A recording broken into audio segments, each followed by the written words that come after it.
Tonight, we're diving into a single extraordinary night, March 15th, 2026. A night where, after the sun went down, our screens lit up with news of six, well, you could call them cybernetic earthquakes. They literally shook the foundations of technology. And these weren't just a few software updates. This was a full, system-wide reboot. And this quote from the source material just hits the nail on the head. It perfectly captures what's at stake here. I mean, we're not talking about simple gadgets anymore. These changes, these shifts, they're happening at the level of our collective nervous system. They're changing the very way we interact with our world and with each other.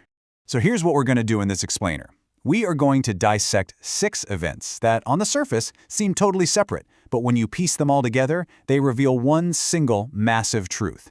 The technological world as we knew it was fundamentally rebooted. All in a single night.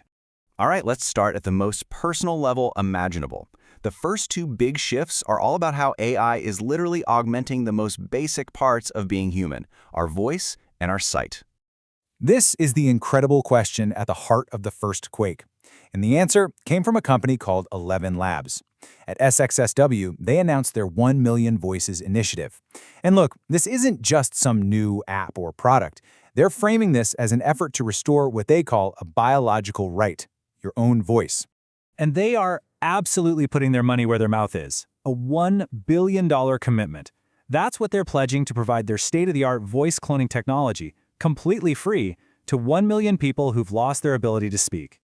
Now, this is where it gets really wild. The technology leap here is just staggering. I mean, think about the old way, like Stephen Hawking's iconic but robotic voice. That required hours and hours of studio recording. The new 11 Labs system, it can take less than 3 minutes of an old family video and completely reconstruct the person's voice with its full emotional range. Laughing, crying, whispering, you name it. It can even keep that person's unique vocal tone when speaking other languages. This is about restoring humanity, not just generating speech.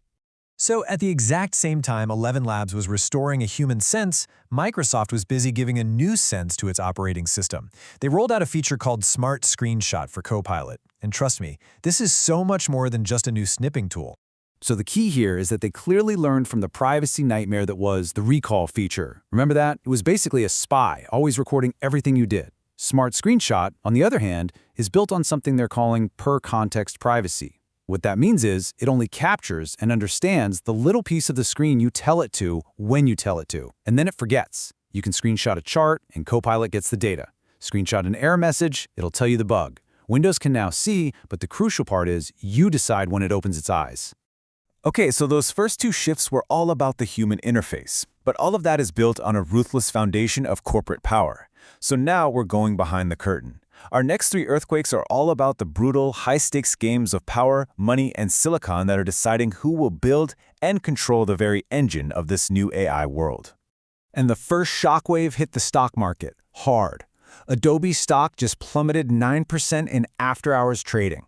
The reason? Shantanu Narayan, the company's absolute legend of a CEO for 18 years, suddenly announced he was resigning. And this right here shows you why that was such a bombshell. Narayan wasn't just some CEO. He was the architect, the guy who turned Adobe from a company selling software in a box into a $240 billion cloud empire. So his departure, this wasn't a quiet retirement party. This was seen as a surrender. And here's the brutal reason why. Adobe's entire kingdom was built on a single idea: manipulation. You know, editing pixels that already exist. But the new AI world, it's all about generation, creating entire worlds from nothing but a line of text. Tools like Midjourney and Sora are making Photoshop feel, well, kind of old. Narayan leaving signals that Adobe knows its old playbook won't work anymore. So, just as one giant stumbled, another one stepped into the ring. The second corporate quake came from a new challenger in the hardware arena. Tesla announced it's no longer just making AI chips for its cars. Oh no, it is now selling its custom-built Dojo D2 chips directly to data centers, taking aim squarely at NVIDIA's throne. Now what's fascinating here is Tesla's totally different strategy. See, NVIDIA makes GPUs, which are like a Swiss Army knife, good at a lot of things. Tesla's D2 chip is an ASIC. It's more like a surgeon's scalpel. It's been ruthlessly designed to do one single thing: train AI models. By stripping out everything else, they're claiming their chips are 30% cheaper and 40% faster for those specific AI jobs. That is a direct assault on NVIDIA's dominance. And for the final corporate shockwave of the night, the big breakup. Apple officially ended its partnership with OpenAI. The brain that was supposed to power Apple Intelligence will no longer be ChatGPT. Instead, Apple announced it's switching to Team Google and its Gemini model. So, why the big switch? Well, it really boils down to three key things. First, scale. Google's cloud is just better prepared to handle the 2 billion Apple devices out there. Second, real-time data. Gemini is plugged directly into Google Search, giving Siri the live info it desperately needs. And third, privacy. Google apparently offered much deeper, hardware-level security that fits Apple's paranoid protocols. The Apple Matrix now beats with a Google heart. All right, our final quake of the night moves way beyond corporate boardrooms. This is arguably the most profound shift of all, because it changes the fundamental laws of cybersecurity itself. For years, the entire digital world has been living in the shadow of this ticking time bomb called Q-Day. It's the theoretical doomsday when a quantum computer becomes powerful enough to break every digital lock we have. It's been a nightmare scenario, until a company called IonQ unveiled a very real solution. They call it the quantum shield, and it works using something called quantum key distribution. Now forget complex math. This is all about physics. The security keys are encoded onto tiny particles of light. And here's the magic trick. Thanks to the laws of quantum mechanics, the simple act of looking at a quantum particle changes it. So if a hacker even tries to peek at the key while it's in transit, the particle collapses, the transmission fails, and you know instantly you have a breach. It's like sending a message written on a soap bubble. The moment someone tries to touch it, pop! And this just brilliantly illustrates the new paradigm. Our current security is based on math problems that are just really hard to solve. The quantum shield, its security is based on the fundamental laws of the universe. So it's not just harder to hack.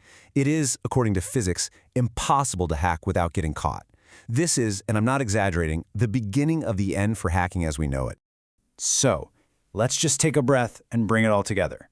This single night, March 15th, 2026, was not a coincidence. It wasn't a series of isolated events. It was a coordinated, system-wide reboot. I mean, think about the connections. We saw AI become a part of our human identity, while our computers gained the sense of sight. We watched an old software empire fall just as a new challenger for the hardware throne rose up. We saw a new alliance take control over the intelligence in our pockets. And underneath it all, the very idea of digital security was rewritten by the laws of physics, building a secure foundation for this whole new reality. Each one of these quakes completely resets the rules of the game for the next decade. And companies, people who can't adapt are just going to be left behind. So I'll leave you with the same powerful question from our source material. The Matrix is rebooted. Is your hardware ready for what comes next?